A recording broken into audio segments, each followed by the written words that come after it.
Hello, welcome back. Welcome back to That's Runnable, or welcome for the first time. This may well be your first time. If it is your first time, I really appreciate you joining. Maybe I can give you a bit of a description of what That's Runnable is, if this is your first time. Well, I'm Tommy. I'm an ultra runner, an outdoors enthusiast. I'm a coach, I'm a personal trainer, and I guess I'm also a podcast host because I host this podcast. It's usually just me talking away. It's a bit of a solo podcast most of the time, but sometimes it's not. Sometimes we have guests on. But That's Runnable really is a podcast that attempts to explore the intersection of running, philosophy, and strength. We try and offer deep insights, practical training tips, thought-provoking conversations to help runners, but also anyone looking to train for anything. Usually most related to endurance sport, but we want to help you find meaning and longevity in the journey of engaging in running in particular, but also any sort of outdoors activity and the gym and yourself, I guess. So I appreciate you being here. You might be lacing up going out for a run right now. If you are, congratulations. I want to congratulate you on doing the thing. If you're not, then cool. That's also cool. So today we're talking about, I think, my favorite topic, actually. I don't say that lightly. We're going to be talking about pain. My favorite topic is pain and suffering. No, I don't want it to be too dramatic I don't want it to attempt to be too poetic or Buddhist in its kind of philosophy. I want to talk today about real pain, about discomfort in the context of training and racing, the kind you feel in your legs on a hill rep, the kind you feel in your chest on the 80th push-up, the kind you might feel when you're aching deep into an ultra marathon. Importantly, I want to unpack the difference between pain, the actual sensation, and suffering, which is the story we wrap around that sensation. Suffering is, to some degree, optional. It's learnt, it's the panic, the resistance, the potential mental spiral when you feel the sensation. It's the narrative that you attach to the experience of the sensation of pain or discomfort. And once you understand that very simple fact, you start to realize how much power you actually have. You start to realize how much you've been limiting yourself simply because of a framing of discomfort and pain. And you can open new doors in training, in racing, and let's be honest, the rest of your life. So this episode is not about pretending that pain doesn't exist. It's about learning how to sit with it, to respond to it better, and maybe even welcome it in. Because every hard rep, every cold plunge, every long night on the trail in an ultra, I really believe it's a chance to train not just your body, but your mind. And the way you respond, well, that determines everything. I want to celebrate something with you. This podcast is clearly quite new. We're on episode 29. And I didn't really know how this podcast would go.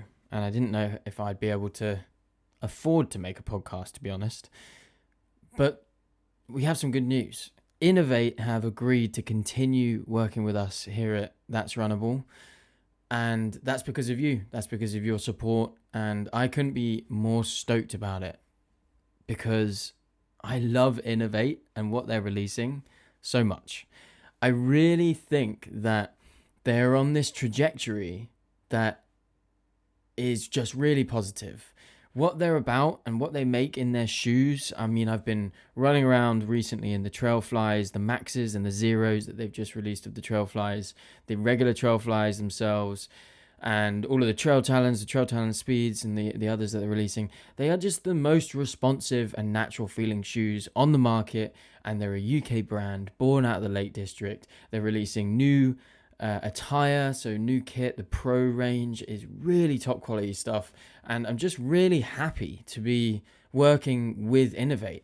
The brand itself, they love the outdoors, getting dirty, getting out in the fells. And if you keep supporting the podcast by checking them out, if you've already checked them out already, if you've bought a pair of Innovates because of the podcast, I really appreciate you using the code. It's a really helpful way to keep this podcast going, keep this podcast alive. So I appreciate that, and I'm really thankful that we have the opportunity to keep this going and work with Innovate, which is a genuine top brand. So I don't know how much more genuine an advert for a brand on a podcast can get, but I love Innovate, and I hope that you check them out yourself and fall in love with them too. So use the code RUNNABLE at checkout. That's RUNNABLE at checkout for 15% off, and try some shoes out for yourself. Why not? All right, back to the show. Okay, so let's talk about how we're going to go through this topic, give you a bit of a structure of the episode that you're about to listen in on. So I want to start by kind of defining the terms. I always think it's an important way to start these conversations, to define what you mean by the terms that you're using. So pain versus suffering. I'm going to define the terms pain and suffering. I will also potentially use discomfort and pain interchangeably, because pain that's a big word. That is a big word. And discomfort, I think, actually represents quite often, more accurately, what I'm talking about in this episode, in this podcast. I am talking about a sensation. But we'll come on to that. We'll define the terms pain and suffering. And then I want to talk about the role of the mind without getting too Buddhist on you and without sort of putting you off the conversation. I promise you, this is very practical. This is stuff I haven't learned in any sort of book or anything. This is just stuff I have learned by doing hard things. And then I just want to try and give you examples of where we practice this, the training grounds, the times that this reframing of discomfort is practiced, is applicable. And then I want to move into how to practically reframe discomfort. And then we'll finish off by talking about why this changes everything. So, what is pain and what is suffering? Defining the terms pain and suffering. Pain or discomfort, in my mind, is simply the sensation. It's the raw physiological signal that you are feeling in any given moment. So it might be the burning legs when you're doing a hill rep. It might be the tight chest when you're doing a push-up. It might be sore calves. It's the body saying that something is happening. I'll give you an example. The pain I was experiencing a few weekends ago during an ultra was a gradable sensation in my legs. I was able to grade it from 1 to 10. I was able to place it on a scale of 1 to 10, 1 being minimal pain, minimal discomfort, and 10 being excruciating, can't deal with it for a second. And I was able to place it, and it was about a 2 or a 3, maybe went up to a 4 towards the end. This is just a mere sensation. And then suffering is the response to that pain. It is the response to that discomfort. It's the story that we tell ourselves about that discomfort. It's the tension, It's the panic, the catastrophizing. It's the I can't do this narrative, the spiraling, maybe even a tight jaw, clenched fists, shut down breathing. All of these are responses to the discomfort and the pain. They can be physiological responses. The suffering of the mind can cause physiological responses. And that can in turn actually cause worse pain, worse discomfort. But at a very simple level, pain is the sensation, discomfort is the sensation you're experiencing, and the suffering is the narrative attached to that.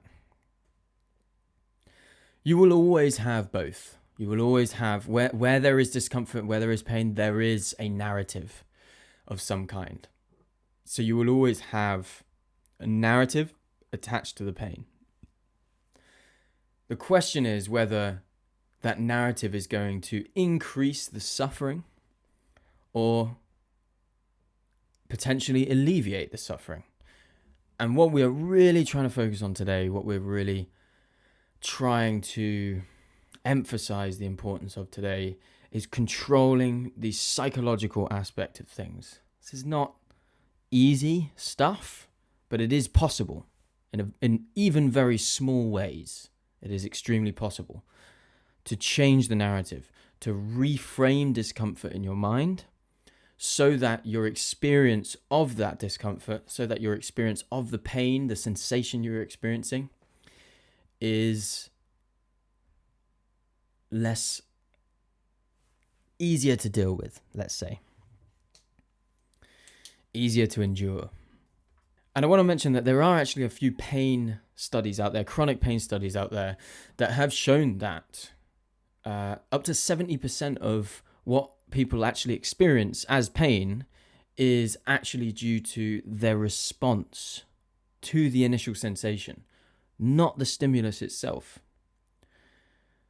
I used to work, many won't know this about me, but I used to work in the medical cannabis space here in the UK when it was, and it still is, a very nascent market. It was brand spanking new.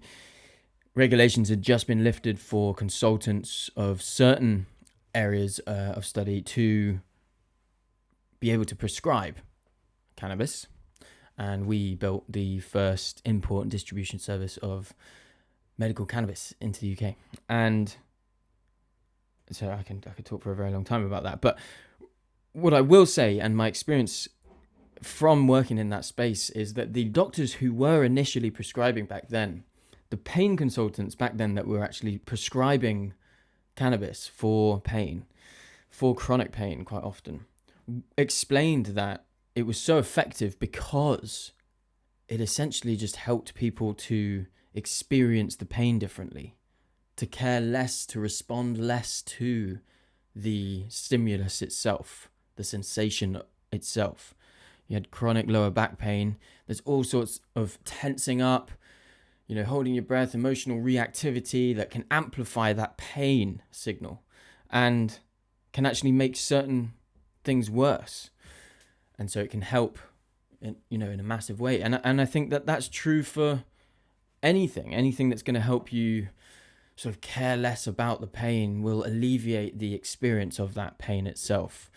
And so whilst something like cannabis might not be a cure for the cause of the pain, these consultants, professionals in their field were saying that this medicine was extremely helpful at alleviating the experience of that pain, reframing the experience of the pain, reframing the discomfort. So now we've defined discomfort and suffering and the difference between the two. I really want to sort of talk about the role of the mind. I have seen many different responses to discomfort and pain in running as a coach, but also just being involved in different running events and seeing people's different responses to these events. And one notable recent time, that I was really sort of analyzing different individuals' responses to what they were going through, which is obviously hard to do because I have no understanding of their subjective experience. But I think there is some level, there's some ability to watch people and see how they're responding to a certain level of discomfort. And a few weekends ago when I did Lone Wolf, one of the advantages with Lone Wolf as an event was that it was looped. So everyone was sort of doing the race together, and you could chat to the same people loop after loop, and you could see how people were getting on. Whereas in a normal ultra race, you would only see people that you were sort of with, and it'd be difficult to, if someone was running it slower than you, for example, it would be difficult to stay with them, and the same for anyone running faster. So it's difficult to see how people are responding to the experience of discomfort that everyone is inevitably feeling. But at this race, at Lone Wolf, you were able to kind of see how people were getting on. And so many of those who quit early really, I believe strongly, had so much more in them. Of course, there were some who were just sort of saying, yeah, put my hands up, that's it, I'm done, because not everyone is going there to absolutely maximize their effort. Of course, that's very true. But some people were there thinking that they were done, that they couldn't go anymore. And I truly believe that had they just sat down with themselves and really sort of honed in on the sensation itself and thought to themselves whether they had more, given they were running at the time without much problem, I believe that they would have had another loop in them, and they would have had another loop in them. And on the other side of the scale, you have other individuals who very impressively were able to reframe how they were really experiencing the discomfort they were going through. Some of the competitors, some of the participants at Lone Wolf had never done further than a marathon, or never done further than like a 50k ultra, and then all of a sudden they are just hour after hour doing this event where it lasts for 24 hours. I mentioned James last week, who finished and had only done a 53k ultra, but there are countless examples of people who do events like that and are able to switch off the narrative that is, or at least to some degree, control the narrative that is, this is impossible, I can't believe I'm doing this, I want to quit, this sucks, I don't know if I'm going to be able to make it. All of these sort of negative narratives are, this is such a horrible experience to go through, this sucks.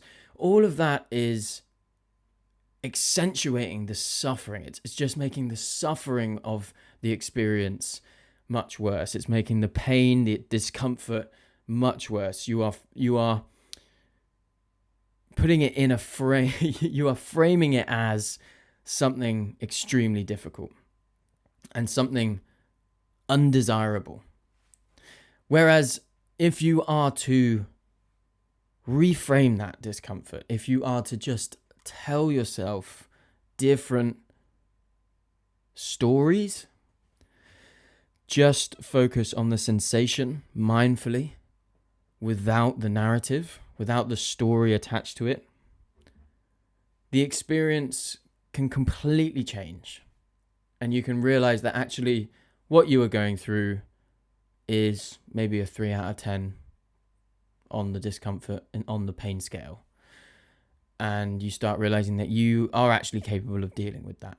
And you can keep going in this ultra if you just smile throughout. Just changing how you see the sensation you're going through is hugely impactful. And it can take people who have never gone further than 50k to the end of a 24-hour race. The same goes for in your training, in the gym, in the kitchen for me, in the mornings. I experience some real discomfort doing my morning push-ups, doing my morning exercises. And if I am to frame it as something I really don't want. It sucks. When is this going to finish? I want this to finish. Then, of course, I will suffer more. But if I frame it as something that I want, a place I want to get to, something that is feeding me in terms of the growth I can gain from experiencing it, that reframing from not wanting it to happen to actually embracing the discomfort can yield far better results. It can mean that I can be someone who, instead of just quitting at 50 push-ups in the morning, I would go the whole way, go to 100. There are many examples of times where the role of the mind needs to be focused on, and we need to let it step in, let the mind step in, and let ourselves really change how we're experiencing that sensation that is discomfort in our training. Okay, you'll notice there I started slipping into the next part of this where we talk about where we practice this and the training grounds that are available to us. But I hope that little spiel there on the role of the mind can help you to understand the power of just reframing the experience of the sensation itself. When you really focus on the sensation rather than the narrative attached to it, when you think about what is the story and what is the pure sensation, and you separate the two, you can look more objectively at the sensation and recreate the story you're telling yourself about it. When you are aching after a gym session, you can change how you experience that ache. You can either experience it as, oh, poor me, this sucks, I can't move. Or you can think about how lucky you are to have been able to go to the gym, how well trained your legs are or your body is, and how you're looking forward to feeling good and feeling stronger. That is a change in narrative. It's a change in the framing of what you're experiencing so that you can enjoy the experience a little bit more. You know, people like Andy Glaze talk about feeding the legs. You know, he jokes about his legs being hungry. That's a reframing of this discomfort that he's inevitably feeling when he's, you know, going through those 100-mile weeks, or going through right now, he's doing Arizona Monster 300. You know, he's feeding his legs. There's a reframing there happening. Courtney Dauwalter, some of the best athletes are the same. Courtney Dauwalter talks about digging deeper into the pain cave, trying to get to the pain cave early on so she can really dig deep and investigate and explore the pain, explore the cave. These are reframings of discomfort, of pain.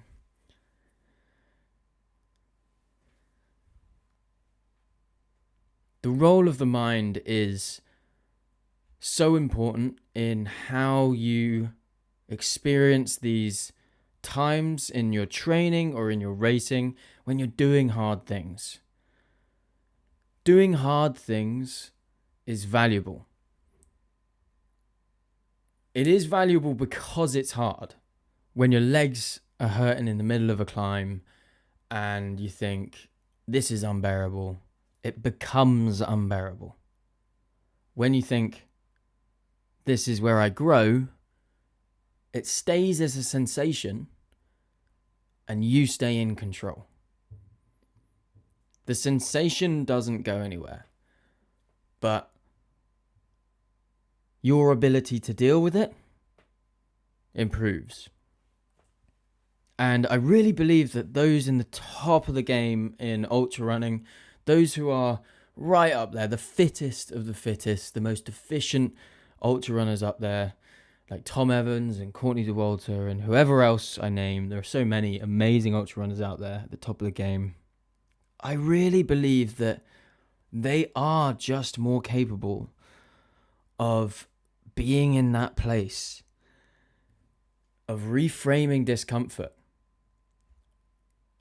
Instead of feeling sorry for themselves because of the experience they're going through, I think they are just very good at, as Courtney Dauwalter talks about it, exploring the pain cave and wanting to dig deeper.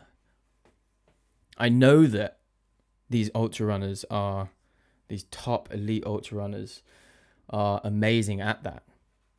I've listened to countless interviews with them. Some of them talk about just getting the job done, doing it, not really thinking much about whether it's worth it, and just going through the motions. There's something to be said for that stoic approach of getting rid of the emotions attached to the experience of pain and discomfort and just going forward and doing the thing. This is all part of reframing discomfort so that you can actually make it through and endure that discomfort, endure that pain a little bit better. Okay, so I started alluding to the next topic there, almost slipped into it, didn't I? But I want to talk about where we practice this, the training grounds, where we practice this sort of reframing of discomfort. So I mentioned there in the kitchen. I have four for you that I've noted down here. The first is in the kitchen because I'm just saying in the kitchen to represent the fact that you can experience this anywhere. And it has actually become really quite fundamental to the way I live, to be honest, to just drop down into push-ups and in the morning at least do different exercises to get into that place. Yeah, it might seem a bit intense, but it's been so powerful for me to just go to that place. You know, if you're feeling emotional, if you're feeling upset, breaking the pattern and going to that place where you are required to be focused on the sensation of discomfort, the experience you're going through. And then you push through that pain, you push through that discomfort, and you have overcome. Of course, on top of all of the endorphins firing and blood pumping through your muscles, you also feel this feeling of, I just did that. I am capable. Whether it's a cold plunge or an early wake up with resistance, and discomfort applied to a morning routine. Pain doesn't just live in workouts. It's everywhere that you want it to be. That discomfort and overcoming, some people are drawn to. They start recognizing the value in it. And that's why you have all of these cold plunge enthusiasts, because that split second feeling of dread before they go in the plunge, and then the fighting that they're doing in their mind to not get out, all of that is this resistance to discomfort. It's this reframing of discomfort. You know, the sting of the cold and understanding how to change their mind so they see it differently. They just see it as a sensation. That's all an opportunity to practice this. And the same can be done on the kitchen floor, whether it's doing 100 press-ups in the morning or doing some squats. You know, if you're doing body weight squats in the morning and you've done 50, are you really going to go to 100 because it's uncomfortable? But how are you framing that discomfort? The second is in the gym. In the gym. Most people in the gym, I'm afraid to say, really don't work hard. I'm in the gym a lot. I see it. Most people stop when it starts to burn, don't really push very hard on the bike, keep it pretty low key. They're on their phone, they're not focused, they're not really getting into that state of mind. Of course, some people's goals are simply to burn calories. If you're just looking to burn calories, then no one's saying you have to work incredibly hard and go into the pain cave. But we're talking about the value of entering that state, entering that real discomfort, the value of overcoming it. Very few people are going there in reality. But if you are really into the gym, you're really into your strength training, there will be times where you get to a point where it really starts to burn in a set, and you're on the 6th rep of the final set of 10, and you don't think you can make it to 10. So much of what is required to get to 10 reps on that set is psychological. And have you ever noticed when you have a friend with you helping you get to that final rep that you're able to really push? You're able to overcome the mental doubts that you have when you're doing it alone. But then when you do it alone, you maybe just quit at 8. We want to dig deep. We want to reframe the sensation that is discomfort in that present moment. See it as something that is desirable and push through. When we're out running, it's the third opportunity to practice this. When you're 10k into a 25k training run and the excitement's worn off, this is your lab. The pain is the entry ticket. The suffering is optional. How are you going to frame how you see that remaining 15k? Or fourth, in an ultra, in the middle of the night, maybe. Raw honesty is required. It's 2 a.m, you're alone on a trail, your legs are aching, your headlamp is flickering, and the story you tell yourself in that moment, that is your training. That's the real work. All of these times that we experience discomfort or pain or a situation that we don't want to be in, it's all made worse by a negative narrative. We suffer more if we don't control the narrative. How we frame hard things is far more important than the fact they're hard. Okay, so how to reframe discomfort? How do we reframe discomfort? Let's give some practical tools on reframing discomfort. This might be one of those podcasts that you're listening to and you're like, yeah, this is great, but how do I actually do it? Well, I've written down 5 things here, and I hope that by writing down 5 things, it makes it quite practical. The list could be endless, to be honest, on ways that you can try and reframe discomfort. I think the attempt itself is valuable. So there is no clean-cut way of doing it, but I'm going to give you 5 that really have helped me, whether it's in training, on a run, doing my push-ups, in the gym, or on an ultra run, whatever. These are some of the things I try. So first, mindful labeling. So the first way to reframe discomfort, mindful labeling. This can be just thinking about how you are labeling the sensation. So remember, we are separating pain and suffering. We are thinking about the pain, the discomfort as a sensation, and the suffering as the story. You could also think of the suffering as a label. So really just thinking about the pain as a sensation itself and labeling it as a sensation. This is just a sensation.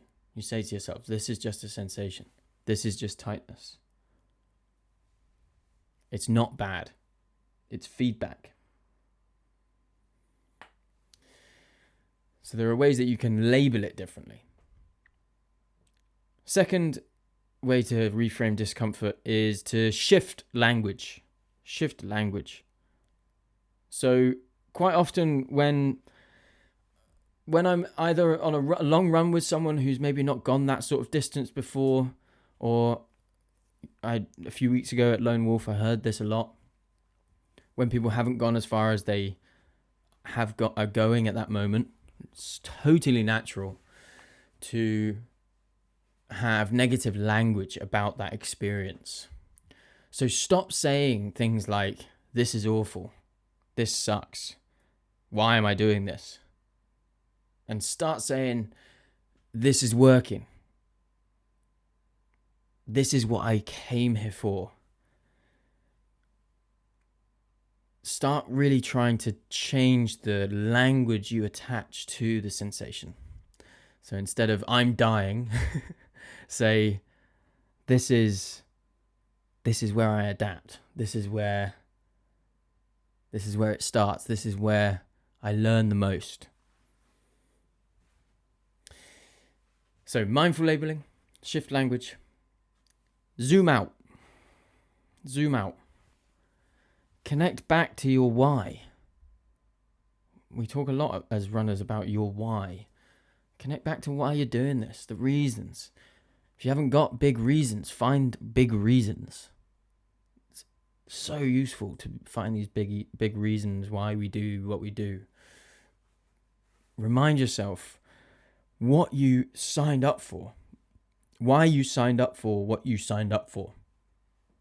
You chose this. Why? Truly, why did you choose this? Why did you choose to do this half marathon? Why did you choose to do this marathon? There will be big reasons if you really look deeply. For some people, there aren't. And it's going to make it a lot more difficult to enjoy the process if you just did it because everyone else was doing it.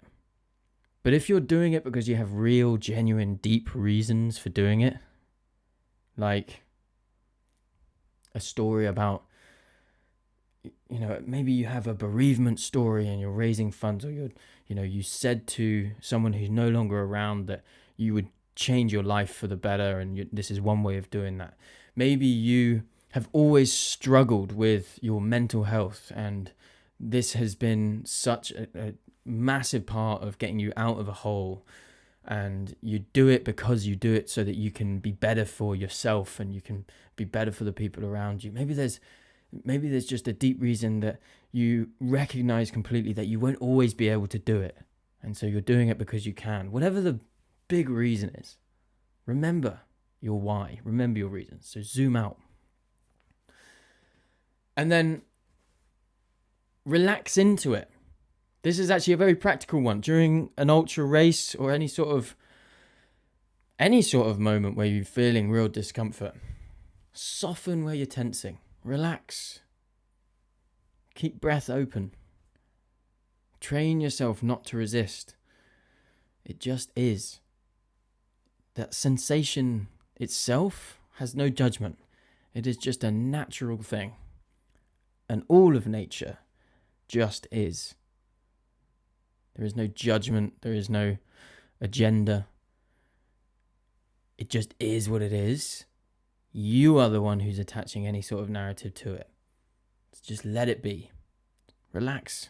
Relax into it. And then finally, practice daily. The more we reframe discomfort in daily life, the more opportunities we have to reframe discomfort, the easier it is to do it when it actually really counts, when you really need to dig deep during a race you've been preparing for many months. The more you can get to that place, the more frequently you can go to that place, the more helpful it is. So that's how to reframe discomfort. Mindful labeling, shift language, zoom out, relax into it, and practice daily. If you're enjoying this episode, I just want to tell you that the Coaching Hub is now live. That means this repository of high value information in the form of video courses, PDFs, guides, uploaded every week on things like shin splints, the key principles of running sustainably, recovery, there'll be nutrition stuff in there, and loads of strength and mobility exercises. Anyway, I'd love it if you checked it out, and if you want us to join, you can do so with a special podcast discount of 20% if you use the code RUNNABLE at checkout. So I want to finish by talking about the big picture. If we're talking about zooming out, why this changes everything. your whole life's going to change because you listen to this episode of That's Runnable. Well, if you do stop seeing discomfort as bad, I really believe your whole training experience changes. Obviously, you're not going to always be able to just see things as good and like Jocko Willink, as I've mentioned before, good. Everything's good, even if it sucks. It still is the mentality that we're trying to train. If you're always seeing discomfort as bad, you will never do the things that you want to do. You'll never do things worth doing. You'll always just avoid it. You'll always quit early. But if you start seeing it as more positive, if you start controlling the narrative, everything changes. Your training in the gym will transform. And discomfort starts to become a teacher, a mirror, a tool. You're no longer looking to escape it. You're no longer trying in every rep in the gym to make that rep easier by changing your form or by speeding it up. But you're using it. You're looking for it. You're finding opportunities to dig deep, to slow down that rep and squeeze. Because that's where the real growth happens. Any bodybuilder will tell you that's where the growth happens. When you really embrace the value of that pain and discomfort. This isn't masochistic. This isn't masochistic. It is simply that we are so used to comfort. We are so used to comfort in our daily lives, in this modern world. You've heard it before. I don't need to rant on about how we seek comfort in everything we do. We try and find the easy route. We want convenience. We want comfort. We want the easy option. So it is up to you to inject discomfort and challenge into your life because it's valuable. It's valuable stuff, man.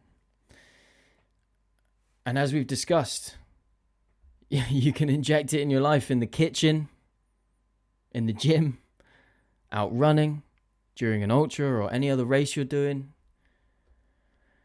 These are opportunities to train the mind to reframe discomfort and embrace the value that has for you, and avoid turning that pain, that discomfort into suffering and a story about that discomfort that really, most of the time, especially in a training context, is untrue. So, next time you feel pain in a workout, in life, pause and ask, am I just feeling something? Or am I suffering because I'm resisting it?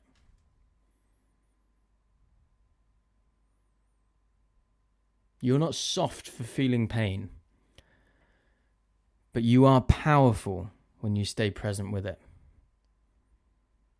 Train this every day, not just on the trails, but try and train this every day in everything you do. It is hard, and none of us are perfect. I just stumped my toe. Do you know what was hilarious? I stubbed my toe, which, if you ask Lou, I do a lot. I stubbed my toe before recording this episode, and it killed. And I had to try and reframe discomfort. Instead of being annoyed at what I had stubbed my toe on, I just had to try and breathe and reframe the sensation and recognize that I was only suffering because of the story I had attached to it. Then the sensation kind of dissipated a bit and it wasn't so bad. I hope you enjoyed this episode of That's Runnable. If you're new here, we usually do some listener questions. There are no listener questions on this one because next episode I'm going to do a whole Q&A, which will be listener questions. It's episode 30 next episode, and that's some mad shit. So yeah, we're going to do some Q&A for funsies, and we'll try and get through quite a few. If you would like to ask your own questions, there's a link in the description below, so you can ask questions. It's just like a 1-minute voice note, and it can be about anything: mindset tips, practical training tips. You can ask about shoes or gear or whatever. To support this podcast, go ahead and check out the sponsors of this episode, Innovate. I've been working now with Innovate for a few months, and we're going to be continuing that work. I'm really excited to carry on working with Innovate. I fall in love with them more and more as time goes on, and they've got loads of new kit out now, the new Pro Kit. They've got new shoes out as well. Go check it out and use the code Runnable for 15% off. That's it. I appreciate you being here. I'll see you next time for a Q&A. Run the Runnable. Keep showing up for yourself. And I'll see you next time.